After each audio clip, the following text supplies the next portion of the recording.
প্রচারণায় ব্যস্ত সময় পার করছেন রাজশাহী, সিলেট ও বরিশাল সিটি কর্পোরেশনের মেয়র ও কাউন্সিলর প্রার্থী। নির্বাচনী এলাকায় ঘুরে ফিরে ভোটারদের মন জয় করার চেষ্টা করছেন।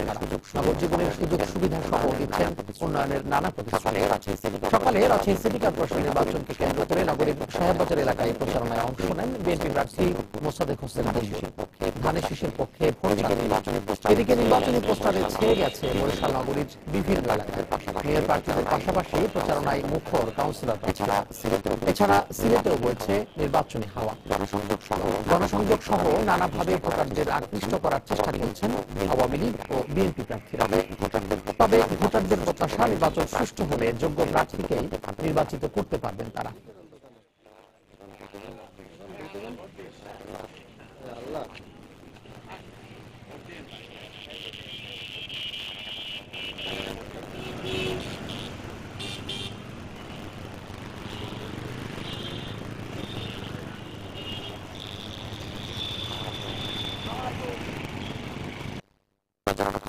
প্রচারণা খবর জানাতে এই মুহূর্তে রাজশাহীতে আছেন রিপোর্টার রাকিবুল হাসান, সিলেটে আছেন ইকরামুল কবির। আমরা সরাসরি চলে যাচ্ছি তাদের কাছে। প্রথমে যাব রাজশাহী রাকিবের কাছে।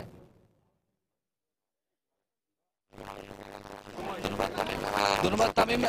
সকাল থেকে আমরা দেখছি রাজশাহীতে কিন্তু সিটি কর্পোরেশন নির্বাচনের প্রচারণা চলছে এবং এখন আমরা আছি আওয়ামী লীগের প্রার্থী এইচ.এম. খায়রুজ্জামান লিটনের প্রচারণায় নগরীর হেতমখা এলাকায়। আমরা দেখলাম যে আসলে নগরীর বর্ণালীর মোড় থেকে বিভিন্ন পাড়া মহল্লায় কিন্তু তিনি ঘুরেছেন, সাধারণ ভোটারদের সাথে কথা বলছেন এবং তাদের যে প্রত্যাশা সেই প্রত্যাশার কথাগুলো শুনছেন এবং এর পাশাপাশি কিন্তু তিনি আগামী দিনে কি ধরনের উন্নয়ন করবেন সেই বিষয়গুলো কিন্তু প্রার্থী যারা ভোটাররা রয়েছেন তাদেরকে বলছেন এবং আমরা দেখছি যে উনি প্রত্যেকের সঙ্গে কথা বলছেন এবং এইখানকার যারা ভোটাররা রয়েছেন এই অঞ্চলের তাদের সাথে আমরা কথা বলেছি। তারা যে জিনিসটি বলছেন যে আসলে যে ধরনের আসলে বিগত 5 বছরে কিন্তু আসলে এই অঞ্চলের উন্নয়ন তারা দেখেননি এবং যার কারণে কিন্তু তিনি যেই সমস্ত প্রতিশ্রুতিগুলো দিচ্ছেন বা আগামী দিনে যে সমস্ত কিছু করার কথাগুলো বলছেন বিভিন্ন গণমাধ্যম সহ স্থানীয় মানুষের কাছে, সেটি কিন্তু আসলে যে বিষয়গুলো সেটি হচ্ছে আগামী দিনে এই নগরের উন্নয়নে কি কি করবেন সেই বিষয়গুলো কিন্তু উনি এখানে উপস্থাপন করেছেন সাধারণ ভোটারদের কাছে।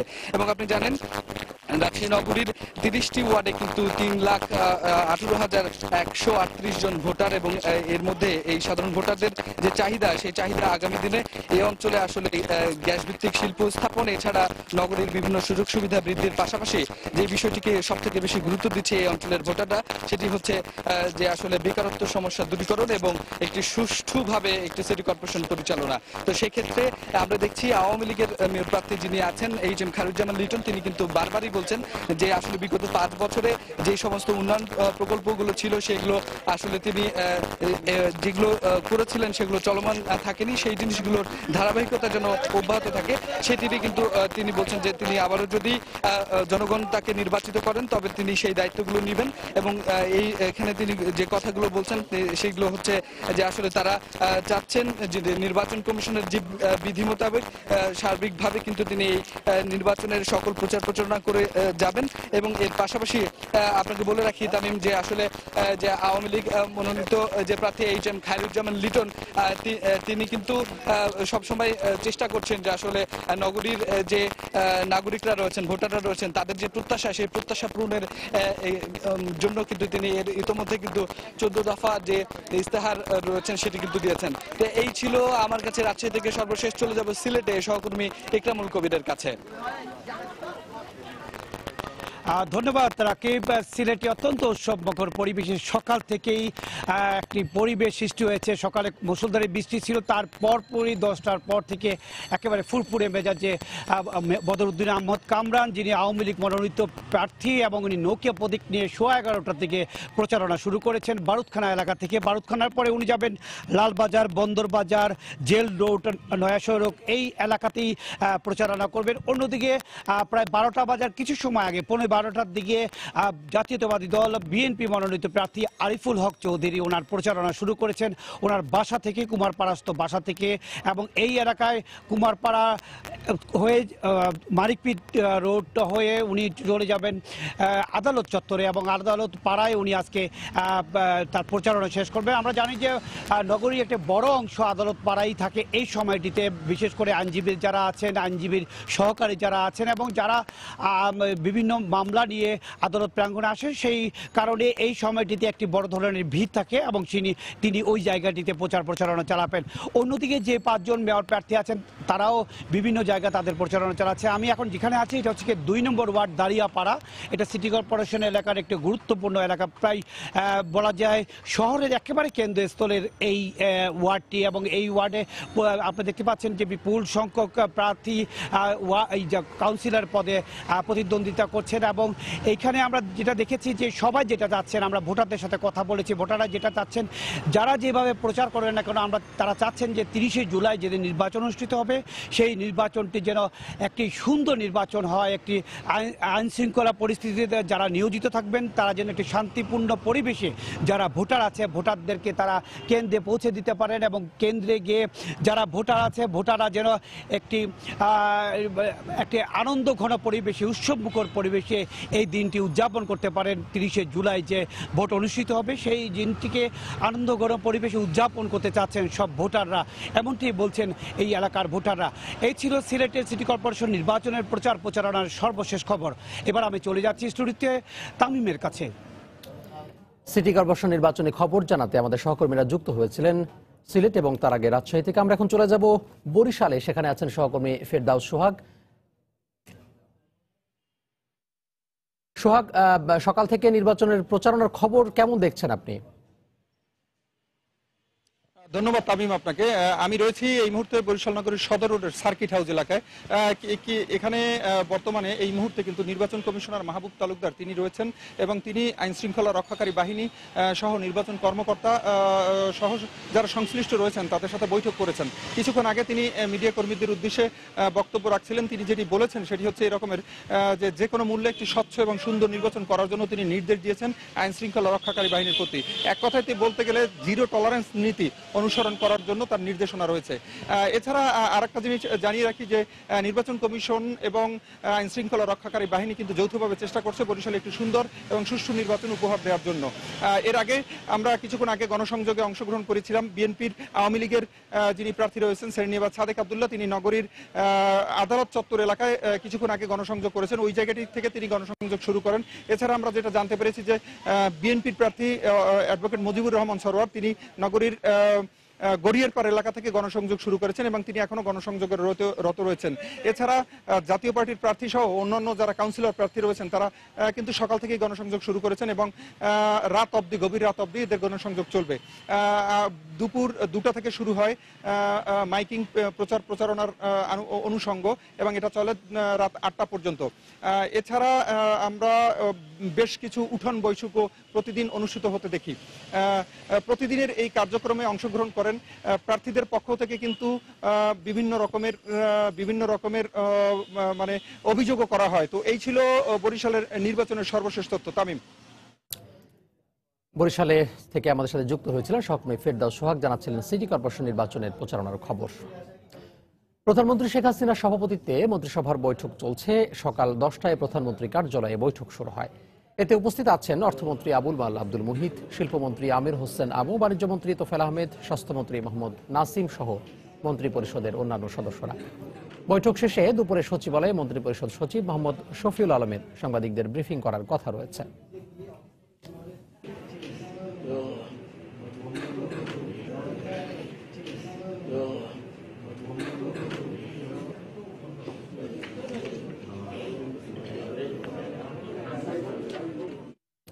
সময় সংবাদে আরো থাকছে। চট্টগ্রামে জোড়া খুনের ঘটনায় ভাগ্নে ও দোকানের কর্মচারী আটক, সম্পত্তির জন্যই হত্যাকাণ্ড বলছে পুলিশ।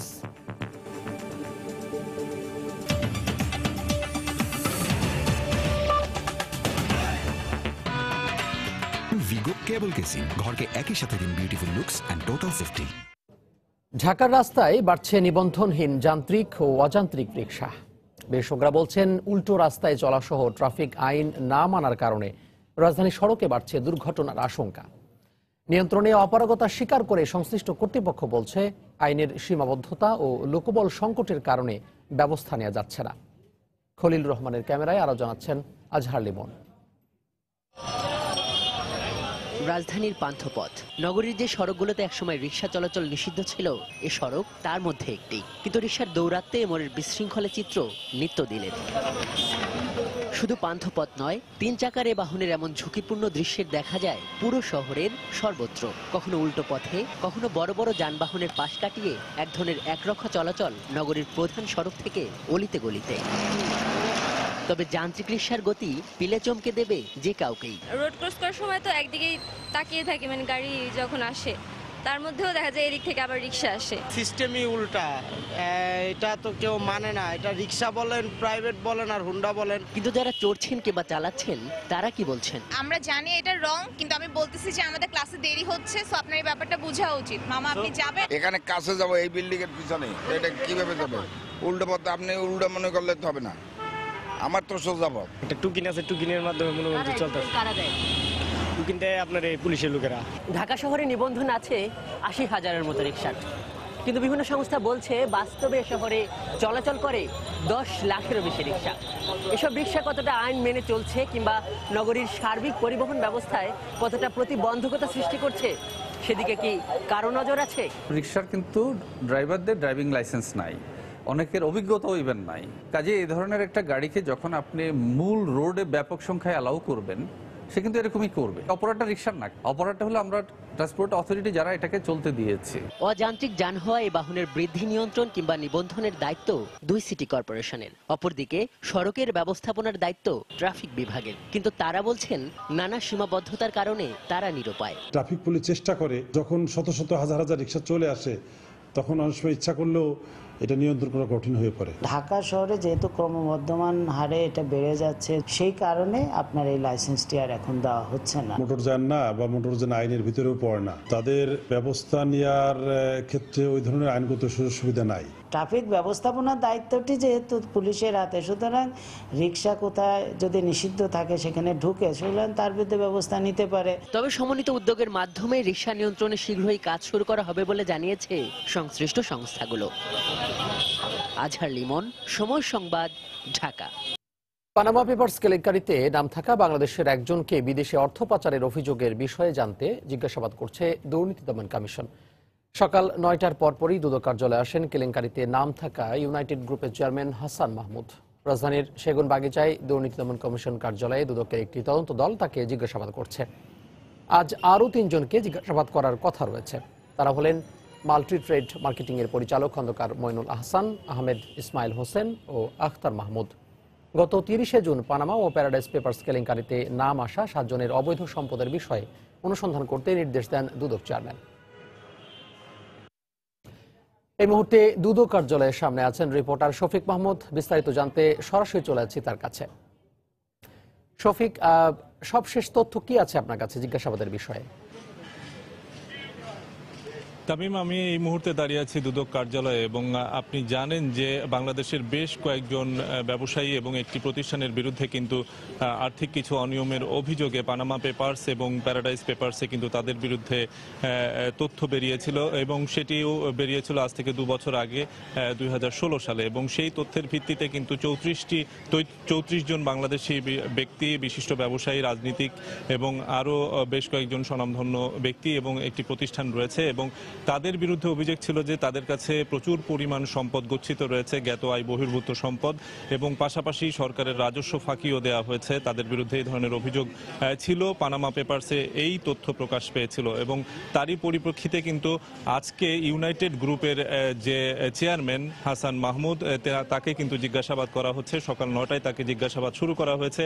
এখন পর্যন্ত কিন্তু তাকে আমরা দুদকের ভেতরে পেছনের দিকে যে হাজতখানা এবং জিজ্ঞাসাবাদ কক্ষ রয়েছে তার সামনে আমরা দাঁড়িয়ে আছি এবং আমরা সকাল 9টা থেকে পর্যন্ত প্রায় 12টা বেজে গেছে। এখন পর্যন্ত কিন্তু তার আমরা যতদূর সম্ভব জানি যে ইউনাইটেড গ্রুপের যে চেয়ারম্যান হাসান মাহমুদ রয়েছে তার জিজ্ঞাসাবাদ চলছে এবং পাশাপাশি 12টার সময় আরেকজন পরিচালক, তিনি হচ্ছে খন্দকার মইনুল আহসান, যিনি শামীম নামে খুব পরিচিত, তিনি একজন ইউনাইটেড গ্রুপের পরিচালক। আরও 3 জন পরিচালককে জিজ্ঞাসাবাদ করা হবে। তার মধ্যে ইনি একজন।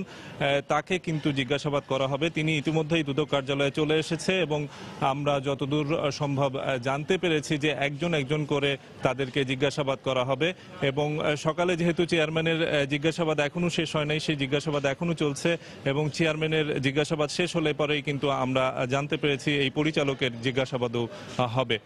পাশাপাশি আরও দুজন যে পরিচালক আছে তাদেরও কিন্তু জিজ্ঞাসাবাদ করা হবে। তাদের নাম আমি বলছি, সে হচ্ছে আহমেদ ইসমাইল হোসেন এবং আক্তার মাহমুদ।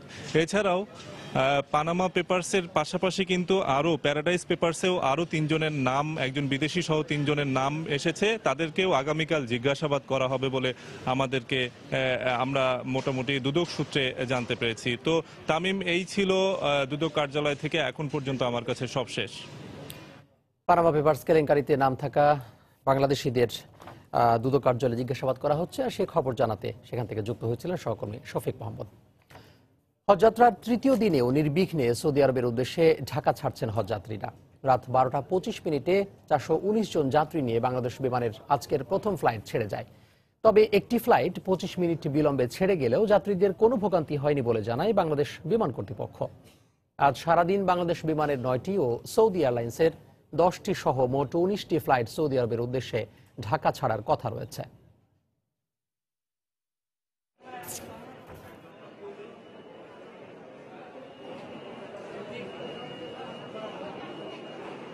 খুব খুশি, আল্লাহর মেহমান হিসাবে আমরা যাচ্ছি ওখানে। আল্লাহ পাক যেন আমাদের কবুল করুক। সবসময় গ্রুপ টু গ্রুপ আসতেছে এবং যাইতেছে, এতে কারো কোনো বিড়ম্বনা আমরা এখন পর্যন্ত শুনিনি। সবার জন্য দোয়া করব, সবাই যেন সুস্থ থাকে, ভালো থাকে। খুব সুন্দর লাগছে, আল্লাহ খুব আশা করছে আল্লাহ আমাকে সহি সালামতে ওখানে যেতে পৌঁছায়। কোটা সংস্কার আন্দোলনকারীদের উপর হামলার প্রতিবাদে মানববন্ধন করেছে ঢাকা বিশ্ববিদ্যালয়ের অর্থনীতি বিভাগ। সকালে সমাজবিজ্ঞান অনুষদের সামনে মানববন্ধন অনুষ্ঠিত হয়। মানববন্ধনে বিভাগের শিক্ষার্থীদের পাশাপাশি শিক্ষকরাও অংশ নেন। এ সময় তারা বলেন, ঢাকা বিশ্ববিদ্যালয়ে যেন অনিরাপদ না হয় সেজন্য প্রশাসনের যথাযথ উদ্যোগ নেওয়া প্রয়োজন। অস্থিতিশীল পরিস্থিতি শিক্ষার ক্ষেত্রে বাধা সৃষ্টি করে। এজন্য ছাত্র শিক্ষক সবাই নির্ভয়ে যেন ক্যাম্পাসে আসতে পারে সেই পরিবেশ নিশ্চিতের দাবি জানান তারা। এক্ষেত্রে শিক্ষার্থীদের ন্যায্য আন্দোলনের সাথে সংহতি প্রকাশ করেন শিক্ষকরা। তবে ক্লাস বর্জনের মতো কর্মসূচি না দেওয়ার আহ্বান জানান তারা।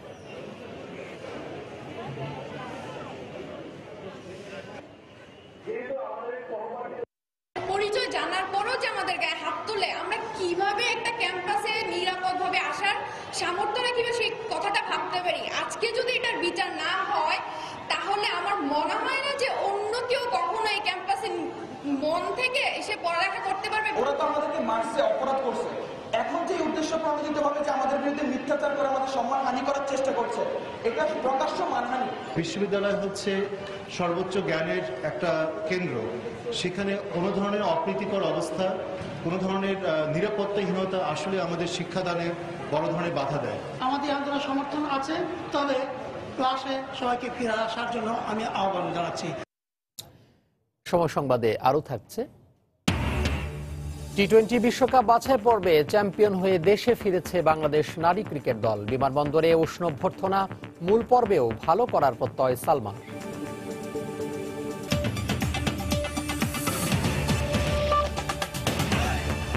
বিশুদ্ধ ব্রাশের তৈরি সর্বোৎকৃষ্ট ভাল্ব আরএফএল বাথরুম ফিটিংস। ভালো চেনেন, ভালো কেনেন। কক্সবাজারের উখিয়ায় নিয়ন্ত্রণ হারানো ট্রাক চাপায় নারী ও শিশু সহ 4 জন নিহত হয়েছেন। আহত হয়েছেন আরও 4 জন। সকালে উপজেলার বালুখালী ট্রানজিট পয়েন্টে এই দুর্ঘটনা ঘটে। পুলিশ জানায়, বাঁশ বোঝায় একটি ট্রাক রোহিঙ্গা ক্যাম্পে যাচ্ছিল। পথে নিয়ন্ত্রণ হারিয়ে সড়কের উপর দাঁড়িয়ে থাকা একটি সিএনজি অটোরিকশা ও একটি রিকশাকে চাপা দিয়ে খাদে পড়ে যায় ট্রাকটি। এতে ঘটনাস্থলেই অটোরিকশার 4 যাত্রী নিহত হন। এদের মধ্যে 3 জন নারী ও 1 জন শিশু। দুর্ঘটনায় আহত অপর 4 জনকে রোহিঙ্গা ক্যাম্প সংলগ্ন রেড ক্রিসেন্ট ফিল্ড হাসপাতালে ভর্তি করা হয়। নিহতদের পরিচয় এখনও নিশ্চিত করতে পারেনি পুলিশ। চিকিৎসক সহ নানা সংকটে অনেকটা ধুঁকে ধুঁকে চলছে চট্টগ্রামের জেনারেল হাসপাতাল। 117 বছরের পুরাতন সরকারি হাসপাতালটি 6 বছর আগে 100 থেকে 250 শয্যায় উন্নীত হলেও জনবল বাড়েনি একজনও। এমনকি 8টি বিশেষায়িত ওয়ার্ডে 32 জন চিকিৎসকের প্রয়োজন হলেও 1 জন চিকিৎসকও নেই। হাতে গোনা কয়েকজন কনসালটেন্ট এবং ধার করা চিকিৎসক নিয়ে অনেকটা জোড়াতালি দিয়ে চিকিৎসা সেবা চালু রেখেছে হাসপাতাল কর্তৃপক্ষ। কমলদের দুপর্বের ধারাবাহিকের প্রতিবেদনে আজ দেখুন প্রথম পর্ব। আর ক্যামেরায় ছিলেন শাখাওয়াত টিপু। বৃহত্তর চট্টগ্রামের মানুষের চিকিৎসা সেবার সুবিধার্থে 1901 সালে প্রতিষ্ঠা হয় চট্টগ্রাম জেনারেল হাসপাতাল। প্রথম পর্যায়ে হাসপাতালটি 50 শয্যার হলেও পরবর্তীতে 100 শয্যায় উন্নীত করা হয়। 2012 সালে এটিকে 250 শয্যায় উন্নীত করা হলো, বাড়ানো হয়নি কোনো জনবল। এমনিতে এই হাসপাতালে প্রতিদিন করে 200-র বেশি রোগী ভর্তি থাকে। এছাড়া মেডিসিন, সার্জারি, হৃদরোগ, গাইনি, অর্থোপেডিক্স, চক্ষু, নাক, কান, গলা এবং শিশু বিভাগের মতো 8টি গুরুত্বপূর্ণ বিভাগ রয়েছে। চতুর্থ শ্রেণীর কর্মচারীর ভিতরে আমার এখানে পদ আছে মাত্র 12টা।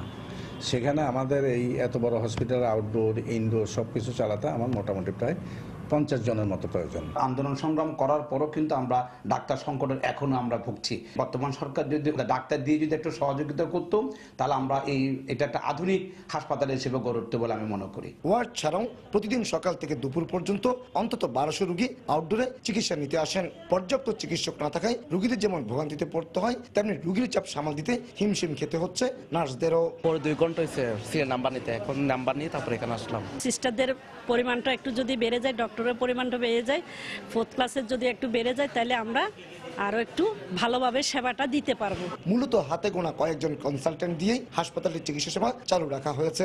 আউটডোর ও জরুরি বিভাগে চিকিৎসক রয়েছে মাত্র 11 জন। সকল ধরনের ডিপার্টমেন্টে প্রচুর চিকিৎসক থেকে শুরু করে সকল ধরনের স্টাফের সংকট আছে। ক্রাইসিস মুভমেন্টগুলো কাটানোর জন্য বিভিন্ন জায়গা থেকে আমাদের স্টাফ অথবা ডাক্তারদেরকে বলতে গেলে ধার করে আনা হয়। জনবল বাড়লে না রুগীটা আরো সেবা দেওয়া যেত। মনে আমাদের 60, 70, 100 রুগী আসতেছে, আমি 40-50 জন দিচ্ছি, এরপরে তো সময় থাকে না আমাদের। 10 একর জায়গার উপর হাসপাতালটি প্রতিষ্ঠা হলো, নিরাপত্তার জন্য কোনো প্রহরীর ব্যবস্থা নেই। হাসপাতাল পরিষ্কার সহ আনুষঙ্গিক কাজে 50 জনের বেশি কর্মচারীর প্রয়োজন থাকলেও রয়েছে মাত্র 12 জন। কমল দে, সময় সংবাদ, চট্টগ্রাম।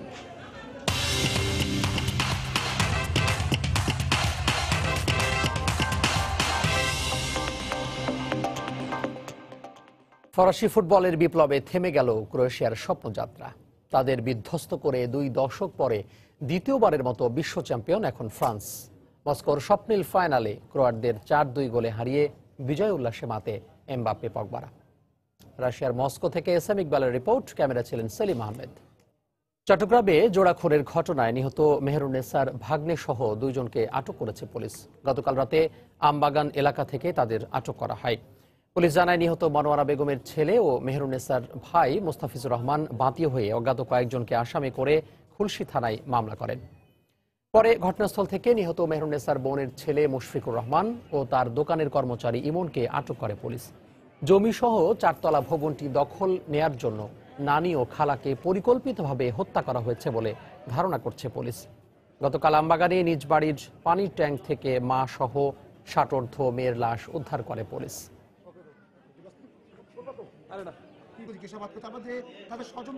মনোয়ারা এবং মেহেরুন্নেসাকে নৃশংসভাবে হত্যা করা হয়েছে। তো এ ব্যাপারে ওই মনোয়ারা বেগমের ছেলে মুস্তাফিজুর রহমান উনি আমাদের অজ্ঞাতনামা আসামিদের বিরুদ্ধে একটা হত্যা মামলা দায়ের করেছেন। তো আমরা প্রাথমিক তদন্তের নিমিত্তে এবং জিজ্ঞাসাবাদের জন্য আপাতত 2 জনকে আটক করেছি। ময়মনসিংহ কুষ্টিয়ায় গুলিতে 2 জন নিহত হয়েছে। পুলিশের দাবি নিহতরা মাদক ব্যবসায়ী, মারা গেছে বন্দুকযুদ্ধে। ঘটনাস্থল থেকে অস্ত্র ও মাদক উদ্ধার করেছে পুলিশ। পুলিশ জানায় গতরাতে ময়মনসিংহ সদর উপজেলার রঘুরামপুর এলাকায় মাদক বিক্রির খবর পেয়ে অভিযান চালানো হয়। এই সময় উপস্থিতি টের পেয়ে পুলিশকে লক্ষ্য করে গুলি করে দুর্বৃত্তরা। পুলিশও পাল্টা গুলি চালায়। এক পর্যায়ে গুলিবিদ্ধ অবস্থায় নোমান নামে এক মাদক ব্যবসায়ীকে উদ্ধার করে সদর হাসপাতালে পাঠানো হয়। পরে চিকিৎসক তাকে মৃত ঘোষণা করেন।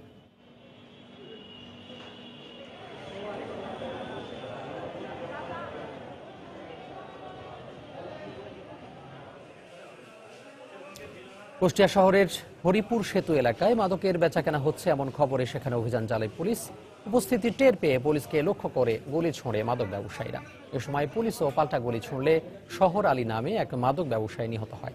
তার বিরুদ্ধে বিভিন্ন থানায় 11টি মাদক মামলা রয়েছে। ঘটনাস্থল থেকে একটি দেশি বন্দুক ও 600 পিস ইয়াবা উদ্ধার করেছে পুলিশ। নগর মহাদেবপুরে আত্রাই নদীর ভয়াবহ ভাঙনে বন্যা আতঙ্কে রয়েছে 200 গ্রামের লক্ষাধিক মানুষ। বাঁধের ভাঙন ঠেকাতে স্থানীয়ভাবে বালির বস্তা ফেলা হলেও কোনো কাজ হচ্ছে না। জনপ্রতিনিধিরা বলছেন, বাঁধ রক্ষায় টেকসই পদক্ষেপ নেওয়া না হলে ভয়াবহ বন্যার কবলে পড়বে এলাকার মানুষ। আর পানি উন্নয়ন বোর্ড জানায়, অর্থ বরাদ্দ না থাকায় কোনো কাজ করা যাচ্ছে না। নওগাঁ প্রতিনিধি এআর রকের রিপোর্ট। নওগাঁর মহাদেবপুর উপজেলার নূরপুর এলাকায় আত্রাই নদীর অব্যাহত ভাঙনে বন্যাতঙ্কে আছে প্রায় 200 গ্রামের লক্ষাধিক মানুষ। পানির তোরে গত কয়েক মাস ধরে নদীরক্ষা বাঁধের কোল ঘেঁষে দীর্ঘ প্রায় 1 কিলোমিটার মাটি ধসে গেছে। বাঁশ বসিয়ে ও বালির বস্তা ফেলে ভাঙন ঠেকানোর চেষ্টা করছে এলাকাবাসী, কিন্তু নদীর প্রবল স্রোতের তোরে প্রতিরোধ কোনো কাজে আসছে না। প্রতিদিনই বাঁধ সংলগ্ন মাটি ধসে পড়ছে নদীতে। অব্যাহত ভাঙনে নদীরক্ষার মূল বাঁধ এখন হুমকির মুখে। এ অবস্থায় নদী ভাঙন ঠেকাতে টেকসই পদক্ষেপ নেওয়ার দাবি জানিয়েছেন এলাকাবাসী। 2-2.5 ফিটের মধ্যে যদি যায় তাহলে বাঁধটা গোটাই ভাঙে যাবে। ভাঙে যদি যায় তাহলে আমাদের এলাকার কৃষকের অনেক আবাদি জমি আছে, ফসল আছে, এগুলো নষ্ট হয়ে যেতে পারে। নদী ভাঙে গেলে আমাদের খাওয়া কোথায় পাবো, কাজকর্ম কোথায় করবো, আমরা কি করে খাবো? বাঁধ রক্ষায় যথাযথ পদক্ষেপ নিতে বরাদ্দের জন্য ঊর্ধ্বতন কর্তৃপক্ষের কাছে বারবার আবেদন জানিয়েও কাজ হয়নি বলে অভিযোগ জনপ্রতিনিধিদের। 10টি ইউনিয়নের মধ্যে 7টি ইউনিয়নের মাঝখান দিয়ে নদী প্রবাহিত হচ্ছে। ফলে 7টি ইউনিয়নের যে বিশ্ববাঁধ, এই বিশ্ববাঁধে 5 লক্ষ টাকা বছরে মেরামত, এটা আমাদের জন্য খুবই কষ্টদায়ক। পানি উন্নয়ন বোর্ড থেকে তারা আসছিল, কথা দিছিল, কিন্তু কোনো কাজ হচ্ছে না।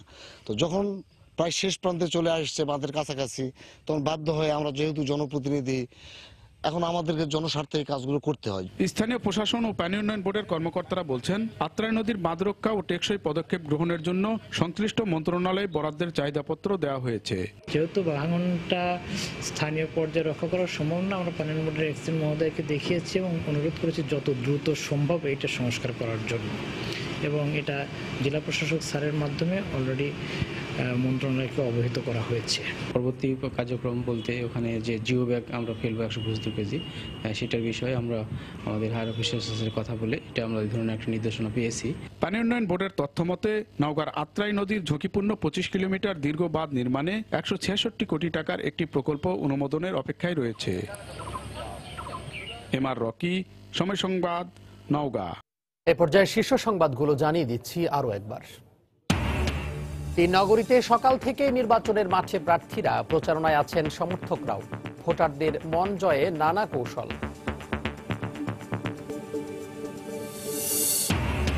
আশকোনা হজ ক্যাম্পে মুসল্লিরা নির্বিঘ্নে সম্পন্ন করছেন নানা আনুষ্ঠানিকতা। সময় মতো ছেড়ে যাচ্ছে ফ্লাইট, দুর্ভোগ না থাকায় সন্তোষ।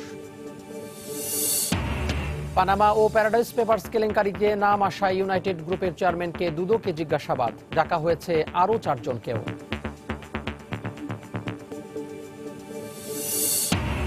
ঢাকার রাস্তায় বেড়েই চলেছে নিবন্ধনহীন যান্ত্রিক ও অযান্ত্রিক রিকশা। চলছে উল্টো পথে, মানছে না নিয়ম, বাড়ছে দুর্ঘটনার সংখ্যা। 20 বছর পর দ্বিতীয়বারের মতো স্বপ্নিল বিশ্বকাপ ট্রফি ফ্রান্সের। সমর্থকদের বাঁধ ভাঙা উচ্ছ্বাস, আনন্দে মাতেন প্রবাসী বাংলাদেশিরাও।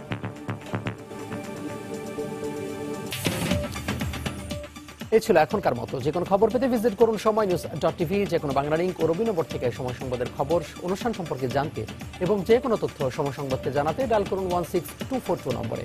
এছাড়া এই মাত্র পাওয়া খবর মোবাইল পেতে SMS করুন *BL লিখে পাঠিয়ে দিন 16242 নম্বরে।